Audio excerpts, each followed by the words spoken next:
Hey, how's it going, guys? What you're looking at here is the Fenix TK10 on loan from a friend of mine. Just thought I'd do a quick review before returning this. For those of you who've never heard about it, Fenix is a pretty well-respected company when it comes to flashlights. And this pretty much continues with that tradition. I've yet to hear somebody with a bad opinion about a Fenix flashlight. They're not the cheapest company in the world. You're going to spend anywhere from $50 on up. However, you do get your money's worth, and this keeps along with that tradition. The body is constructed of aircraft-grade aluminum, and it is IP8 rated for water resistance, which means you can submerge this in water and not have to worry about it shorting on you. Looking at the exterior, the machining is excellent on this flashlight. There's no little tool marks or anything like that. This is very well made, and it just feels really solid in hand. This is actually a friend's flashlight, and it's pretty new, so I'm not going to bang it around, but from what I've heard about other people who have used it, I hear that this is a really sturdy flashlight. I mean, you can put this through a lot of abuse. Let's see, looking at just the outside, you have a lanyard hole to attach a wrist strap. It is bottom activated, and I'm actually going to come back to this later. And it has two settings for illumination. You have the general setting, which is rated at 60 lumens of illumination. You'll get about 10 hours of battery life off that. And then you have the turbo mode, where you'll get 225 lumens of illumination, and that's about an hour and a half of battery life. And to adjust between those two settings, you twist the top cap right here. You would twist clockwise to get turbo mode and counterclockwise to get general mode. So what I'm going to do is I'm going to focus the camera right here on this 1 liter Nalgene bottle. I'm going to turn off the lights, and then I'm going to turn on the flashlight from a distance of around 6 feet, 2 meters, to give you an idea of how bright this can be. So I'm going to turn this off, turn that off, shine that, and this, let's see, from here is the light, sorry if this isn't focusing, is the light from about 6 feet. So pretty bright. I mean, about as bright as a typical mag light or a headlamp. Now, let me turn this on to turbo mode.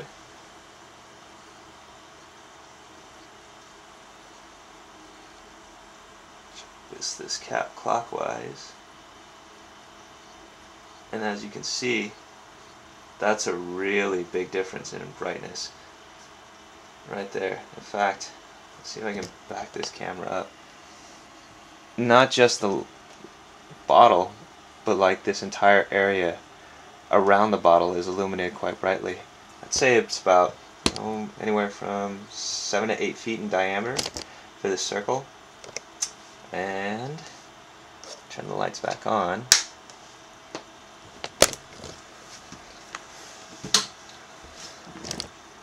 Turn this off.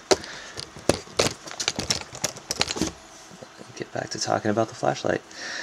Yeah, when my friend first gave this to me, I was fiddling around with it, and it was actually already on turbo mode, and I was looking into the light. I know, stupid, yeah, and I turned it on, and it was blindingly bright. Seriously, I mean, you're only going to really need general mode for most purposes, and I would only reserve, also to save battery life, but mostly you're not going to really need turbo mode, except for unless you're really looking for something.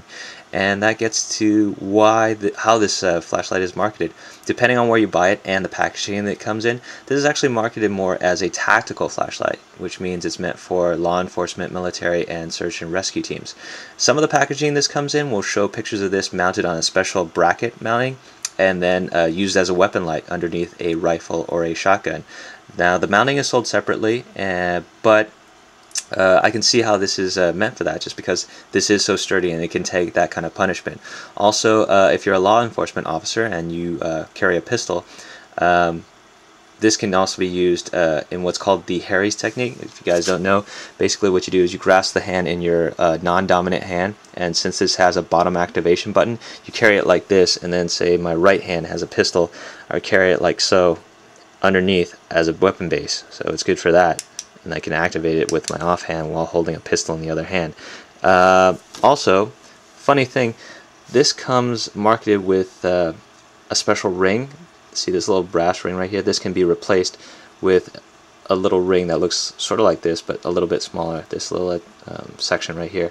And this little protrusion, when you replace it in, allows you to hold in another gun technique where, imagine there's a little section here that sticks out, and I can grip it with my forefinger and middle finger, and basically it allows me to hold in what's called the SCAR technique, or the Rogers Surefire technique. So I can grip it like this, and say I'm holding a gun in my right hand, I can still use the fingers from my left hand to help aid in stability. And to activate it, I would just press the button with the fleshy part of my thumb, like so. So that extra ring actually comes packaged with this in addition to that. And to change it out, to show you right here, I unscrew this, pull this ring out, replace it with the extra ring, and then this also allows you to gain battery access. And while we're at it here, let you have a look at the types of batteries that this uses. It uses, see, focus, CR123A type lithium batteries. So not your standard AA, and that's one hit I will give this, is the fact that it's a little bit harder to find that size of battery than, say, a AA or a AAA even. So, excuse me, there is a bottom access. Screw this guy in securely. And there's also top access, so you can unscrew the top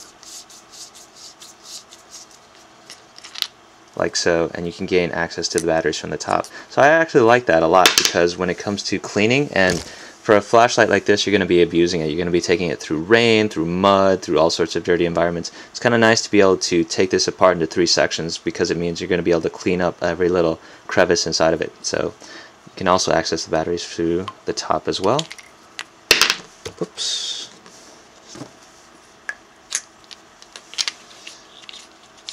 And actually, I'll show you right here. You can see that O-ring is pretty thick, so that gives you a really good seal against moisture, so you can see why it has that IP8 rating.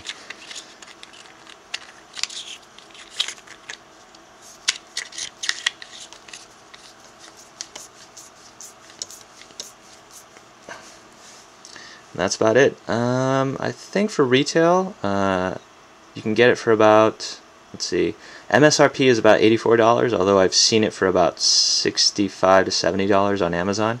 So that's the Fenix TK10. Pretty good buy if you're looking for something that's really sturdy and can, at times, if you need it, provide you with an incredible amount of illumination. I can see this if you're into law enforcement or like emergency services. This would be a really useful tool to have. Also, even if you just want a general camp knife that you know that you can abuse, this would be a good buy as well.